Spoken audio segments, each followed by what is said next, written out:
வணக்கம். இன்னைக்கு நாம எதை பத்தி பேச போறோம் தெரியுமா? இந்த நுகர்வு கலாச்சாரம், அதாவது கன்சியூமரிசம், நம்மள எப்படி தந்திரமா ஆக்கிரமிக்குது, அதிலிருந்து நம்மள எப்படி காப்பாத்திக்கிறது அப்படிங்கறத பத்தின ஒரு ஆழமான அலசல் தான் இது. அரசியல் சலசலப்புகள்ல இருந்து நம்ம வீட்டுக்குள்ளேயே நடக்கிற உணர்வுபூர்வமான உழைப்புச் சுரண்டல்கள் வரைக்கும் எல்லாத்துல இருந்தும் நம்மள பாதுகாக்கிற ஒரே கேடயம் எது தெரியுமா? அதுதான் விமர்சனச் சிந்தனை, அதாவது கிரிட்டிக்கல் திங்கிங். இன்னைக்கு நாம பார்க்க போற ஆதாரங்கள் இந்த சிந்தனையை எப்படி வளர்த்துக்கிறதுன்னு நமக்கு ரொம்ப தெளிவாவே காட்டுது. சரி, விஷயத்துக்குள்ள நேரடியா போயிடலாம். இன்னைக்கு நாம பார்க்க போற 5 முக்கியமான பகுதிகள்: 1 சமூகத்தின் மாயைகள், 2 செய்திகளின் பின்னணி, 3 அமைப்பின் உண்மைகள், 4 குடும்பம் மற்றும் உழைப்புச் சுரண்டல், அப்புறம் கடைசியா சுயமரியாதை மற்றும் சுதந்திரம். முதல் பகுதிக்குள்ள போகலாம். சமூகத்தின் மாயைகள், அதாவது இன்ன போலி பிம்பங்கள். இது எப்படி நம்மள நிஜத்திலிருந்து திசை திருப்புதுன்னு பாப்போம். பொதுவா டெக்னாலஜி நம்ம வேலைகளை ரொம்ப ஈஸியாக்கணும் இல்லையா? டிராகன் பால் சீரீஸ் பார்த்தவங்களுக்கு ஆண்ட்ராய்ட் 17 கேரக்டர் கண்டிப்பா தெரிஞ்சிருக்கும். ஆரம்பத்துல அது ஒரு அழிவு சக்தியா இருந்தாலும் அப்புறம் உலகத்தை காக்கிற ஒரு சக்தியா மாறுச்சு. டெக்னாலஜியும் அப்படிதான், நம்ம சுமைய குறைக்கணும். இப்போ ஆண்ட்ராய்ட் 17ல வர்ற ஜெமினி ஏஐ கூட இதத்தான் செய்யுது. சாதாரண ஏஐங்கிறது நாம கேட்குற கேள்விகளுக்கு பதில் சொல்ற ஒரு பெரிய லைப்ரரி மாதிரி. ஆனா ஒரு ஏஐ ஏஜென்ட்ங்கிறது உங்களுக்கான வேலைகளை தானாகவே செஞ்சு முடிக்கிற ஒரு பர்சனல் அசிஸ்டன்ட். டெக்னாலஜி நம்மள திசை திருப்பக்கூடாது, அது நம்மள பாதுகாக்கிற ஒரு டூலா இருக்கணும். சமூகத்துல நாம பாக்குற இன்னொரு மிகப்பெரிய மாய எது தெரியுமா? இந்த சினிமா பாக்ஸ் ஆஃபீஸ் கலெக்ஷன். ஒரு படம் 200 கோடி ரூபாய் வசூல் பண்ணிடுச்சுன்னு செய்தியில கேட்டது நாமளே அதை செலிப்ரேட் பண்றோம். ஆனா உண்மையிலே இதுல யாருக்குங்க லாபம்? தயாரிப்பாளர்களுக்கும் கோடிக்கணக்கில் சம்பளம் வாங்குற நடிகர்களுக்கும் மட்டும்தான். காசு கொடுத்து படம் பாக்குற சாதாரண ஆட்களுக்கு கிடைக்கிற பொருளாதார லாபம் என்ன?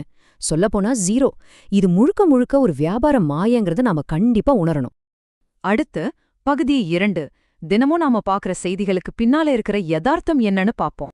சமீபத்துல கோவை அப்புறம் வந்தவாசியில நடந்த கொடூரமான குற்றச்சம்பவங்களை நம்ம கடந்து வந்திருப்போம். இந்த மாதிரி நேரங்கள்ல 24 மணி நேரத்துக்குள்ள குற்றவாளிக்கு தண்டனை கிடைக்கணும் அப்படின்னு ஒரு கோரிக்கை பரவலா எழும். ஆனா சட்டத்தோட யதார்த்தம் அப்படி கிடையாது. 24 மணி நேரங்கிறது போலீஸ் கைது செஞ்சு அடிப்படை ஆதாரங்களை திரட்ட மட்டும்தான். அதுக்கப்புறம் பிரேத பரிசோதனை, டிஎன்ஏ ரிசல்ட் வர பல வாரங்கள் ஆகும். அதன் பின்னர் நீதிமன்ற விசாரணை முடிஞ்சு நீதிபதி தீர்ப்பு வழங்க பல மாசங்கள், சில சமயம் வருஷங்கள் கூட ஆகலாம். அவசரப்பட்டு யாரையும் சட்டம் உடனே தண்டிச்சிடாது.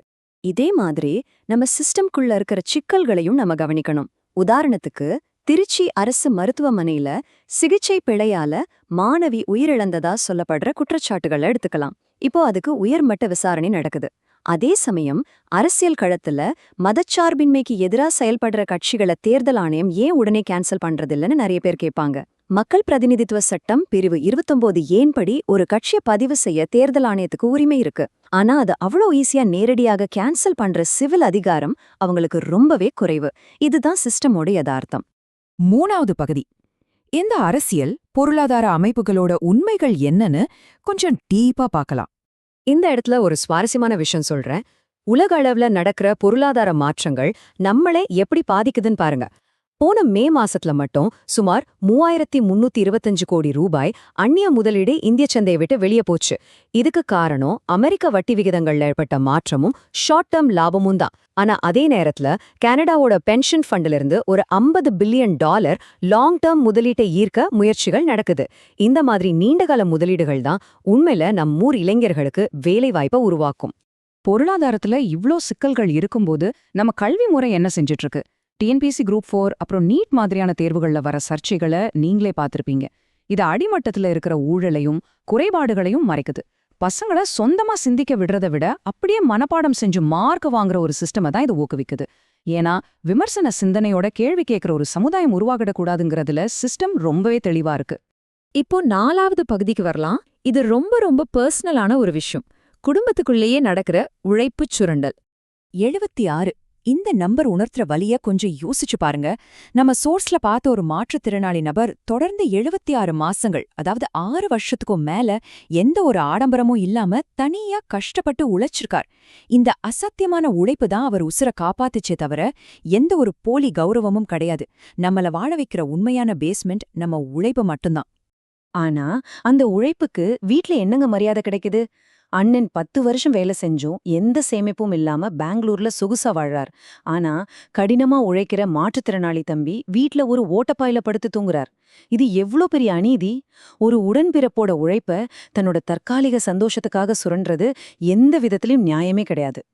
இதுதான் நாம நுகர்வு பொறி, அதாவது கன்சியூமரிஸ்ட் ட்ராப்னு சொல்றோம். சொந்த குடும்பத்துல இருக்கிறவங்களே ஒரு மாற்றுத்திறனாளி தம்பிய தனி மனுஷனா பார்க்காம தங்களோட ஆடம்பர செலவுகளுக்கு பணம் தர்ற ஒரு ஏடிஎம் மெஷின் மாதிரி பாக்குறது எவ்ளோ பெரிய கொடுமை! கையில 6 ஏக்கர் நிலம் இருந்தாலும் உழைக்காம கடன் வாங்கி போலி கௌரவத்தோட வாழ துடிக்கிற இந்த மைண்ட் செட் இருக்குல்ல, அது கண்டிப்பா உழைக்கிறவனோட எதிர்காலத்தை அழிச்சிடும். இங்க ஒரே விஷயத்தை நீங்க ரொம்ப தெளிவா புரிஞ்சுக்கணும். குடும்ப பாசம்ங்கிற போர்வைக்குள்ள உங்களை எமோஷனலா பிளாக்மெயில் பண்ணி உங்க உழைப்பையும் சேமிப்பையும் சுரண்ட யாருக்கும் ஒருபோதும் இடம் கொடுக்காதீங்க. அடுத்தவங்களோட ஆடம்பரத்துக்காக உங்களை நீங்களே அழிச்சுக்கிறதுக்கு பேரு பாசம் கிடையாது. அது அப்பட்டமான உழைப்பு சுரண்டல். கடைசி மற்றும் 5வது பகுதி, சுயமரியாதையும் நமக்கான சுதந்திரத்தையும் எப்படி தற்காத்துக்கிறதுன்னு பாப்போம்.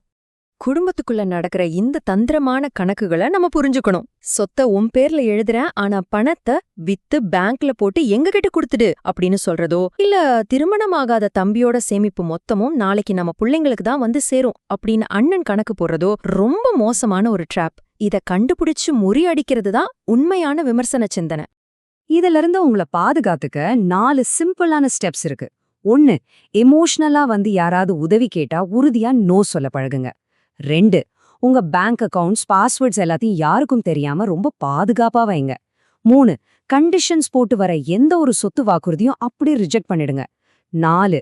உங்க உழைப்போட வருமானத்தை உங்க மெடிக்கல் செலவுக்கும் உங்க ஃபியூச்சர் சேவிங்ஸ்க்கும் மட்டுமே பயன்படுத்துங்க. இதுதான் உங்களுக்கான உண்மையான பலம். இப்ப ஃபைனலா முடிவு உங்க கையில தான் இருக்கு.